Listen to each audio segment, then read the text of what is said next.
FT Senior Insider Ken Rosenthal right now. So, Ken, right off the jump, yes, hello from Todd Father, who's excited to get your thoughts on Yamamoto. And did you feel like it was an upset? In your mind, just prediction-wise too, in addition to what you feel, did you think that the Yankees were going to land him over the Dodgers? I did, Scott, and I had no reason to believe that other than gut instinct. There were some people who had said that the Yankees were Yamamoto's favorite team. That's why he would go there.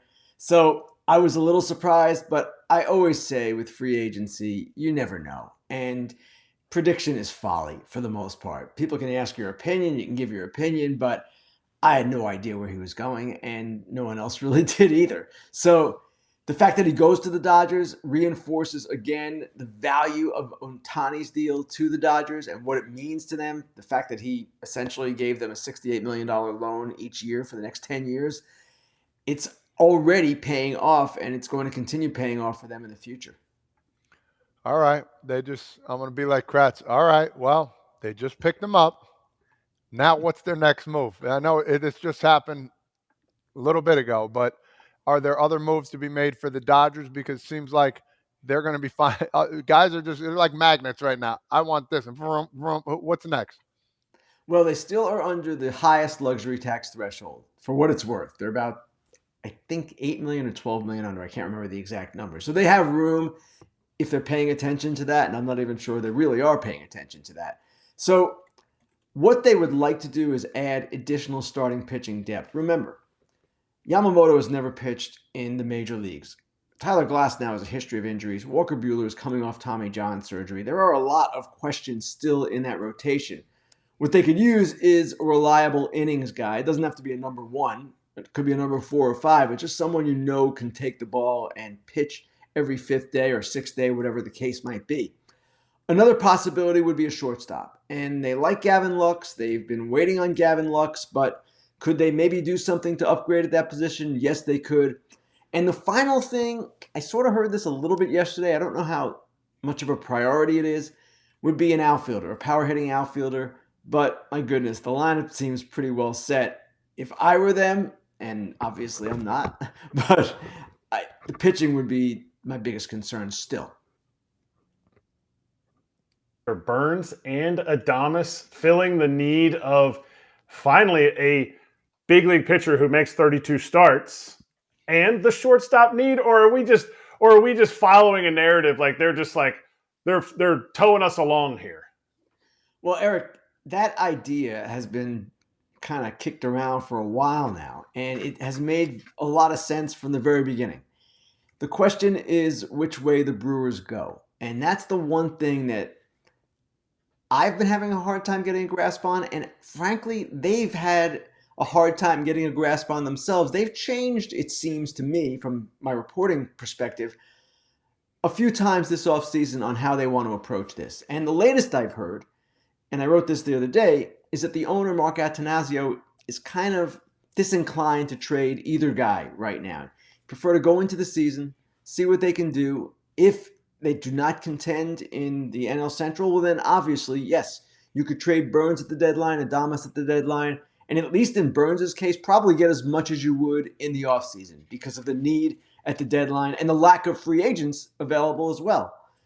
But at the same time, if you hold those guys, and Burns in particular again, you run the risk of injury, you run the risk, seemingly a low risk with Burns, of him not performing the way you expect him to perform.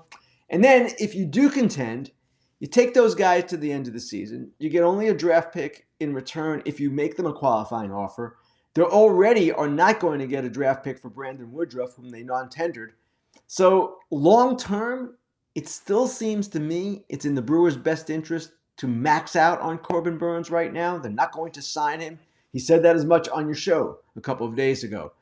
At the same time, I can understand Mark Attanasio's reluctance, given what the fallout was from the Josh Hader trade, and given that they just lost their manager, Craig Counsell, and they probably like to beat the Cubs. At least the owner certainly would have that desire.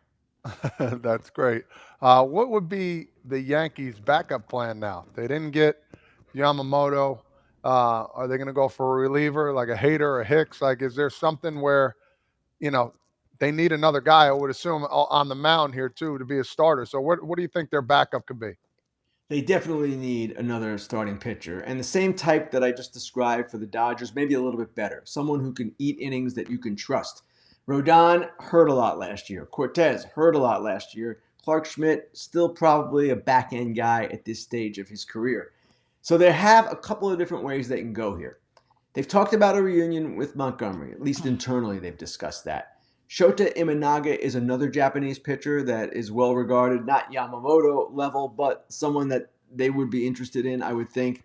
And then they could do that and or supplement the bullpen and try to build a big-time bullpen. There are plenty of relievers still out there. Jordan Hicks, Robert Stevenson, Josh Hader, of course.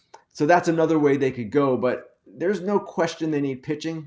And after you go out and trade for Juan Soto and traded a lot of pitching to get him, you're going to need to reinforce yourselves there. Hey, Ken, what do you think about some of the other teams that at least reportedly were in on Yamamoto? San Francisco for sure, and that seemed like the first team that we found out yesterday was told they were out on Yamamoto. We talked a little bit earlier about Boston, Chicago, and Toronto, it seemed like, was in on this sweepstakes as well. I don't know if they necessarily needed a starting pitcher as their top priority, but we still have that like big market list of teams that are going to be looking for this next tier. And it doesn't appear that all of them are going to make their fan bases happy over the next few weeks. No, I'm sure they're not. And there's limited talent in this free agent pool. That's been a problem from the beginning. It's one of the reasons Yamamoto did so well. Remember, Julio Urias has his issues off the field. Nola signed early, didn't come off his best year. Yamamoto became the hot guy in part by default, and in part because, of course, he's so young and so many big market teams were interested in him. So the two teams that I'm watching most closely now, or just most curious about, would be the ones you mentioned, the Giants and the Red Sox. The Giants, they have yet to get that marquee guy. Jung-Hoo Lee looks like he can be a pretty good player for them. He's not what they were looking for. So what do they do now? Do they go out and get Snell and Chapman? Do they go do something else, make trades? I don't know the answer, but they are a team with a new manager, Bob Melvin. They want to improve on what happened last year for sure. So certainly they are, to some extent, under some pressure here, actually to a very large extent. Same goes for the Red Sox. And we've talked about this. Chairman Tom Werner has told people, or announced basically the day they signed Craig Breslow as chief baseball officer, we are going full throttle. Full throttle so far this offseason has resulted only really in Tyler O'Neill and some other minor moves. That's not what Werner, I'm sure, had in mind. But the questions now become, all right, what can you do to pivot? And it's the same guys, Snell and Montgomery, and trying to get somebody there and trying to build your rotation from the top down. Again, they've got some other guys, of course, but they want that marquee starter. So I'm really curious to see, again, what the Red Sox do and how they handle this, because they're in a tough division still. The Orioles are not going anywhere. I know the Rays have done some things to kind of go backwards a little bit, but they always seem to be there. The Yankees have added Soto. They're going to get more pitching. And the Blue Jays have maybe the best rotation in the division. So for the Red Sox to climb out of this, it's going to be challenging. So my question to you is, Snell and Montgomery, what does their market look like now? What price-wise? Like, where does this change something since Yamamoto signed this big deal? I don't know, Todd. I would expect it goes up a little bit, maybe even a lot. Certainly, they're not getting $325 million. That was a shocking number because he's never thrown a pitch in the major leagues, and yet he's the highest paid pitcher in terms of total value all time. Beat Garrett Cole by $1 million. Is Blake Snell a $200 million guy? Most teams, I don't believe, think that. Jordan Montgomery, $150 million, maybe in this environment now because the competition will be fierce for him. But Tim Britton of The Athletic, who basically does a great job projecting free agent salaries at the start of the offseason, he wrote today about, of course, he was low on Yamamoto by about $100 million, as was everyone else, not just Tim. And he wrote also that, yes, it probably will result, this contract, in an escalating effect for Snell and Montgomery. They'll probably be higher than we thought they were going to be. Is there a chance that they can fulfill their full throttle, going back to the Red Sox, if they get a Monty and a Hader, if they go Snell and Monty, or am I like completely off base here, truly trusting in what the full throttle means? Eric, I don't know that you're off base, and I don't see any reason why they could not do that. I don't know that they will do that. And the reason I say that mostly is just the competition. It's hard to win these things, right? We've seen this. And yes, Boston could convince one. Does that mean they'll convince both? It becomes that much harder. So it's certainly possible they do some things. They can make trades too. Their farm system has improved. But who is out there in the trade market outside of Dylan Cease? Maybe Corbin Burns, maybe Shane Bieber, and Shane Bieber is not regarded as highly as those others. The Marlins have starting pitching to move still. Seattle, maybe, but they don't want to do it. It's just an off-season, guys. I can't stress this enough, in which the talent's been limited, and that has caused some of the problems with some of these teams. The demand is not limited, but the supply is. Okay, so let's mix in 2 fan questions here. I'm crowdsourcing the ones that are most popular. Number 1, and this is from Armand. What about the Mets in this equation here? Because I think they're interesting. They certainly went all out. Steve Cohen went overseas, brought him to his house. They had the highest offer that was matched by the Dodgers. But according to, I think, what I've read from you over the past month or so, it's not like they're going to pivot to the next big players on the market, right? That's right, Scott. And Will Salmon of The Athletic has been all over this. He has basically written that it was Yamamoto or bust, essentially. Now, they'll do some things. They'll pick up some players, but they'll mostly be depth guys, not major acquisitions. At least that's what they're signaling. Things are subject to change always. And what's interesting to me is how their fans will process this. Because most fans in most cities now are conditioned to this. We'll trust the front office. They'll take their time. Well, yeah, okay. And sometimes that works and sometimes it doesn't. And sometimes fans, to me, seem to be hypnotized by this trust the process talk. But with the Mets, the promise of Cohen was that he would spend all this money, which to a large degree he has, and this would happen quickly. Remember, he said he wanted a World Series within 3 to 5 years. Now, it's not that easy. We all know that. He has come to learn that, I'm sure. But do they really sit there and kind of all prepare for 2025 and beyond? Or do they make a little bit more of a push now? I don't expect that they will. I expect that they're going to stick to this plan. But here's the next question for the Mets. What about Pete Alonso? Pete Alonso, free agent after this year. Are you going to re-sign him? Are you going to extend him? Is he part of the future, 25 and beyond? Or is he a guy you don't see as part of that future? And each one of these questions becomes that much more a test of who they are and what they're going to be and really where Cohen is as an owner. Ken, you grow this game. You grow this game that you and I both love. Baseball needs to continue to grow. Were these signings of Yamamoto and Shohei by the Dodgers something that will squash the growth of the game? Because some fans are saying, I'm not watching anymore. This is unfair, whatever. Even to the point where some owners might be saying that kind of thing. Eric, this is kind of the question of the hour, honestly. And after the Ohtani signing, I wrote, baseball's not broken. It's good that he's going to the Dodgers. It's a big market. There's going to be a ton of attention. And the idea of a David and Goliath situation, underdogs versus favorites, I don't think that is unhealthy for the sport. Now, I got crushed for that column by people and fans who live in small markets, who lived in Toronto, a variety of people, and I understood it. Certainly I understood it. In fact, the first sentence I wrote in that column was, the usual howls are coming. Because every time we go through this in the game, where the salaries escalate and where you see the numbers get bigger, people say, why not a salary cap? Why is this payroll disparity not being addressed? All of these questions that are fair. But I don't know, in my view, that this is bad for the game. And in fact, I've written it's good for the game.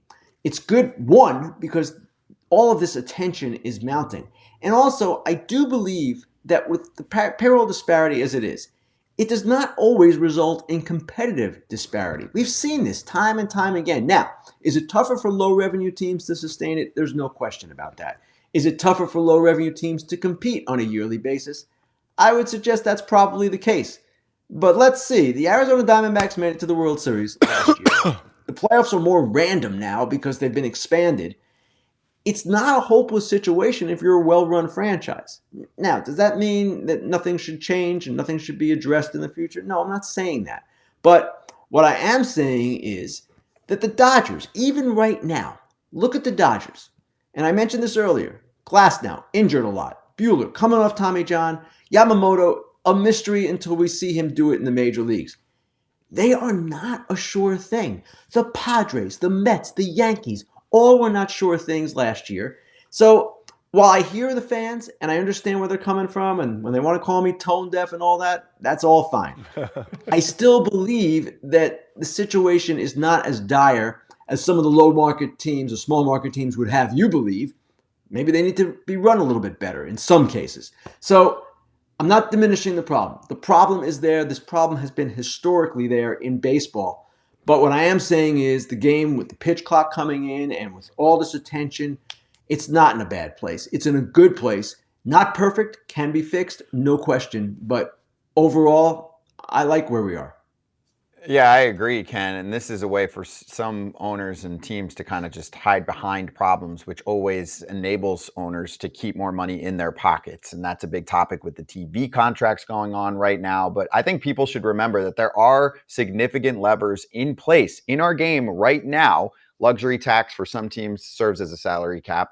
Teams revenue share, a lot of their money goes to smaller market teams. Even the Padres, like you mentioned, actually were in the revenue sharing in terms of giving money away. And it even affects their draft picks, right? Like there are so many levers in place that I think some people don't realize that actually put us in a position where a smaller team like the Rays, or even this year, I know they've spent a lot in the offseason, but the Diamondbacks make it to the World Series. They are not a big market team. So I feel like we're fine from a parity perspective, don't you? I wouldn't say fine. I would say there are always more levers that can be added. And one thing I've heard consistently from executives with small market teams is, hey, how about more draft picks? Now, the big market teams don't like it as it is, but draft picks do not cost the big market teams any more money in revenue sharing. So maybe you put another competitive balance layer in there. There are other things you can do to push this along to give those teams a greater competitive chance. I can't recall off the top of my head all of the ideas I've heard over the years, but there are others as well. And there are things that can be done. At the same time, Scott, the point you made is one I will make over and over again. Some of these teams, they need to be run better. And the Pittsburgh Pirates, for example, why are they like this every single year? Why? The Orioles are not like this. They, granted, tanked for several years, but so did the Pirates. So did other teams, and they come out of it. Now, again, it's not great, but there are certain teams, I'm picking on the Pirates, but they're one, that frankly need to get it together a little bit. Yeah, it's a good call. And Yeah. just looking at national TV money alone, we went over this yesterday, and then putting it next to player contracts. I know there's more that goes into it. Sometimes the money just doesn't add up for a team like the Pirates, where you're like, where's the rest of it, right? And I know there's been challenges from the players union, and I mean, if you had to guess, they're not showing you the books for a reason. There's some money going in pockets. So I'm with you. It's a great day to celebrate another big free agent coming over and joining a team like the Dodgers. And there's a lot more to go here. So Ken, appreciate the time. Happy holidays to you. We'll talk to you in the new year. All right, guys. Thanks a lot.